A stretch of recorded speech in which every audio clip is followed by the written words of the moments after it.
Welcome to Techie Leopard channel. In today's video, I'm going to show you how to delete empty rows in Google Sheet.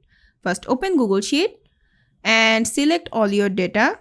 Start by clicking the first cell in your data range. Then drag your mouse to highlight the entire selection. With your data selected, go to the menu bar at the top and click on Data. From the drop-down menu, select Create a Filter. Once the filter is applied, click on the filter drop-down in any column. In the drop-down menu, click Clear to deselect all options. Then select the option labeled blanks and click OK.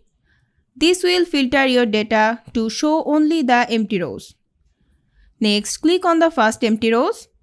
Hold the Shift key and press the down arrow to select all the empty rows. Right-click on the row numbers of the selected empty rows and choose Delete Selected Rows from the menu.